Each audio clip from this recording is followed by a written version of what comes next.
Hello to you all. This is our weekly program Close-Up. In this edition, we entertain some of the issues raised at the 13th Assembly of Heads of State and Government of the African Union that happened here at the headquarters of the Union in Addis Ababa.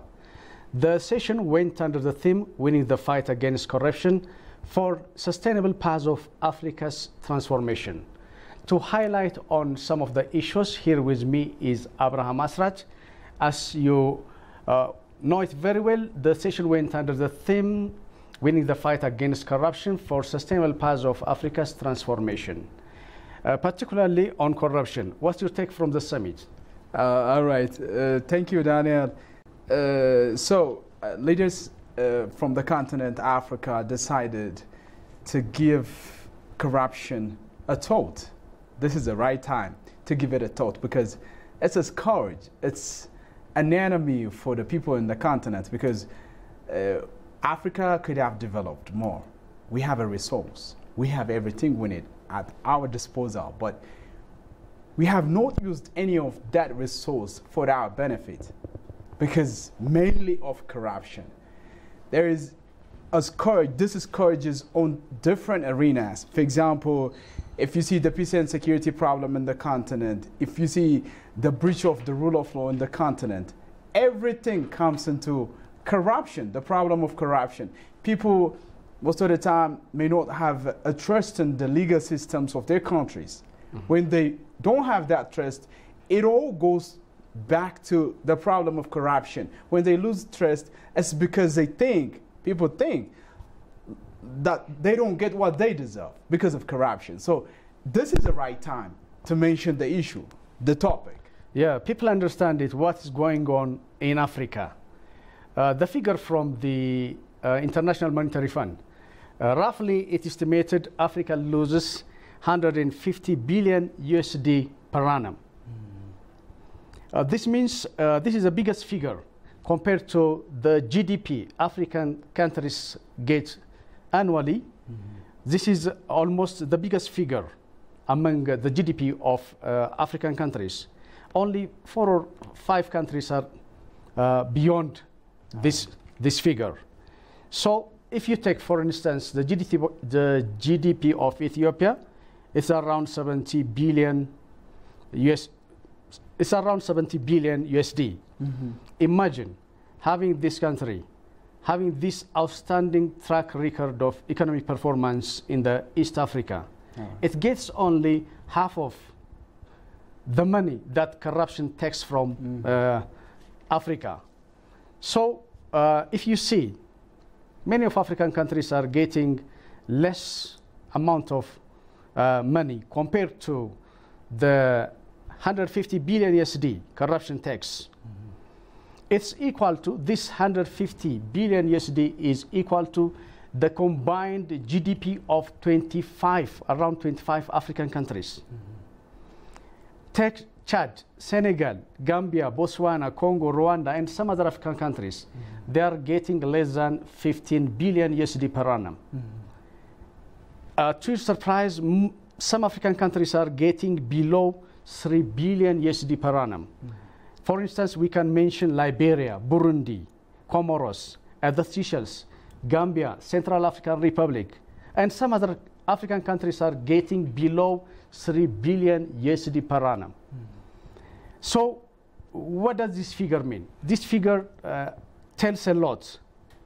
In general, we can say corruption is eating the continent. The fight against the illicit capital flows outside Africa. The report of the high-level panel led by President Mbeki established the scope of this scourge. That is, to put an end to this hemorrhage is an imperative need, and the member states should make this struggle a priority. In a related manner, we should see the opportunity of the theme of this year, devoted to the fight against corruption, to take decisive action against this scourge, which impedes development and is corroding the social cohesion. The main reason could be the commitment. They don't want to put aside their luxury, their comfort for the cause of the people.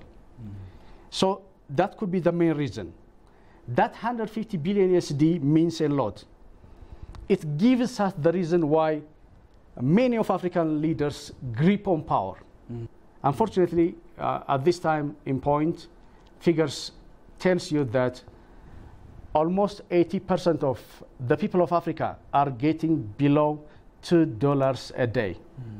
But on the other hand, Africa is losing 150 billion USD per annum. So you may say, Abraham, what the hell is going on in Africa? Yeah, but yeah, all you've said about corruption and its scourges problem is correct.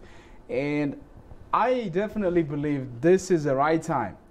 If the leaders, are committed enough, if they are really committed enough to tackle the problem, I believe this is the right time to come together and to face it. And the question I believe is, are they ready? That's a question. Let's get to the next point raised at the Surtees Assembly. All right. That was about on air transport. Yeah. 23 African countries have launched, have come together to launch a unified air transport market. Yeah. A single African air transport market. You know, Daniel, this thing is a major leap forward because African countries under the African Union, have been striving to bring change in terms of integration. You know, it was a reiterated narrative for the people in the continent. You know, they come together, they say we'll integrate in this form, they say we'll integrate in that form. Rules are made, laws are made, agreements are signed, but this time, something is laid on the ground. Yeah. This is a very big flagship project.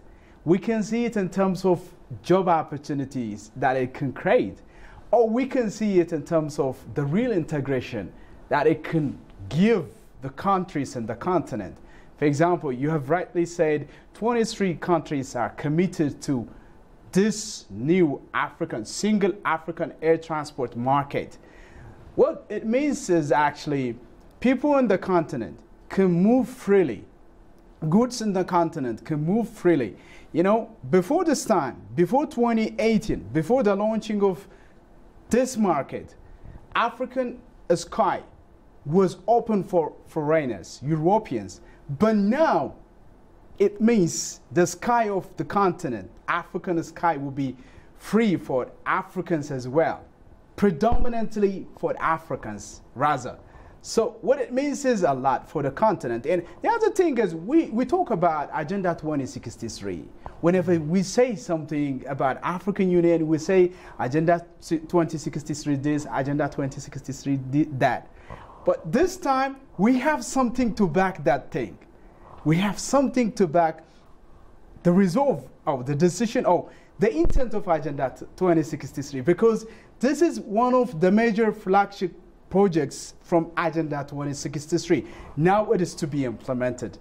This is one step forward. Yeah, it's a great leap forward, and the African Union takes the responsibility to monitor what will be going on in individual countries. Definitely. And the event has seen the newly elected chairperson of the African Union for the coming year, Rwanda's president, Paul Kagame. All right. Has taken the mantle from President of Guinea. He has already taken for this year. Definitely. And he stated his reign as African Union chairmanship by announcing already the launching of this air transport market. Definitely. Let's get into the next part. Climate change and conservation were also high on the table. Definitely. It requires harnessing renewable energy sources, because unless the renewable energy sources are harnessed well, and unless the people get the right energy source, renewable energy source, conservation activities cannot be effective. Definitely. this is directly attributed to, related to the issue of conservation. The issue of climate change is directly related to making use of renewable energy sources. So Africans are striving. For instance, you take Ethiopia, it's harnessing its renewable energy very well. It's building its the biggest hydropower dam of the continent. You may add. All right. You have touched upon the points in relation with climate change. You know, Africa is adversely affected again coming to climate change. So for the African Union, taking this resolve, taking this commitment to come together, to defend, to tackle the problem of climate change, it's again one step forward towards achieving independent Africa, towards achieving that Africa, a strong, prosperous Africa. So I think it's a very good resolve again. Yeah, Africans can do it with developing nations. Definitely. As you rightly said, these least developed countries or developing countries they haven't that much affected the climate. The lion's share goes to, the blame goes to the developed world. Africans need to take the lead in partnership with the like-minded global organizations in the conservation agenda on our continent, because it affects all of us directly. Driving conservation will allow us to get most out of our continent's assets, contribute to better management of our agriculture and tourism sectors, and support efforts to mitigate climate change. Let's get to the continental free trade area. All right. Africans have talked too much on this in their summits so far. Yeah. It was planned to get realized in 2017. Yeah. Already 2017 is over. Over. Many African countries are not trading among themselves. Definitely. Here, the main problem, it could be what's to be traded among African countries. Okay? Do they have the product, the produce, the quality product to sell for neighboring countries? That still remains to be a mystery among the nations who want to form this continental free trade area. Africans seem to, go back instead of implementing it. I don't know what the problem is. You've raised some things, but what I see is we have resource. Value addition can come later. The resource can be put on the ground, and our exchange can be hastened in that way. We can trade among us ourselves. That's what I take from it. But still, I don't think there will not be problems. There will be problems. There will be some problems. Problems in relation with, for example, tariffs. Tariff barriers are there. Definitely. And there was not also free movement of people. Definitely, the free movement of people, and last year we've been talking about this, the Pan-African passport. So I think there should be some preconditions before CFTA come into reality, before the implementation of this thing. For example, we have to consider the Pan-African passport, and we have to bring it into reality. And when you think about this thing, there comes the issue of security. All right. The leaders have also talked about multilateralism. They mentioned it in relation to what's happening in the Western world. From the beginning of Donald Trump's campaign. Definitely. Then when he comes to power, he continued pushing this idea forward, and it's infesting or affecting the other parts of the world. And people, instead of converging together, they're diverging. Definitely. People are not coming together, and accepting one another has become a problem. So what have you got from the summit? All right. What I going to justify by is a speech by Antonio Guterres. Today, around the world, we see skepticism about multilateralism. But I strongly believe that moving forward together, the United Nations and the African Union can show that multilateralism is our best and only hope. During the summit, he was raising this point now and again, multilateralism. And before that, there was also xenophobia. The issue of xenophobia. The issue of xenophobia was also in South Africa. Even let alone others, Africans were not accepting each other. Definitely.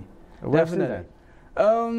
What it comes to be is the world was on some platforms some years back, for example, 2 or 3 years back, like you would think multilateralism is being applied in the world. You know, people are not practicing or are not into xenophobia. It is a history of the narrative of the past. But what we have seen in 2016, after the election of President Donald Trump, multilateralism was being attacked. You know, countries were taking a lead in promoting only themselves, the interest of their own individual countries. So this thing continued to today. Today, this thing is being reiterated by the president himself. And so this avoids diversity. It affects diversity in different countries in the world. For example, countries in Europe that are saying no to migration. Yeah, we can mention Great Britain. Great Britain, and other countries can be taken. So this is an attack on multilateralism, which I believe would not take us to anywhere. All right, it would not take us to anywhere, because this world is not a world of single people, single race. This world is a world of thousands of races. So it's very difficult to think of this world and not think of it as a diverse world. It has divided the world into two. Definitely. Some are supporting it, some are against it. Definitely, yeah. Some say it benefits, others say it doesn't benefit. Mm-hmm. So still it's on the table. It's on the table, definitely. Yeah, finally let's come to on economic development. Yeah. The economic development in African countries in these days is positive. Yeah. The report from IMF, from the World Bank, even from the United Nations, we have these reports, and they are saying that African economy gets well in the coming years compared to 2016. So we have the GDP grows in 2017.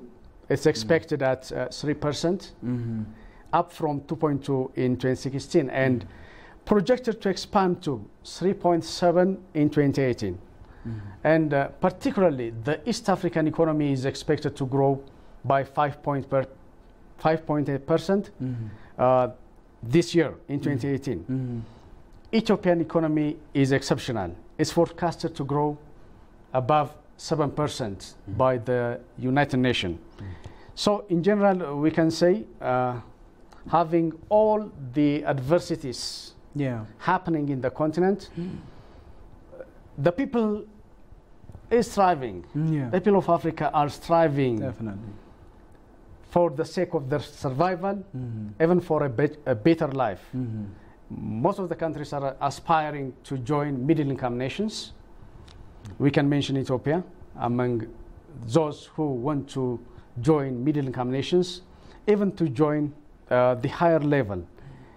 So how about the economy of this continent could get better? All right, you've been raising points in relation to progress. Yeah, that's what the world is saying. We cannot deny it. Like, countries in the continent are encouraging foreign direct investment. Countries in the continent are integrating. Countries in the continent are working with others outside the continent. So the economic progress is unavoidable. It is doomed to come. All right.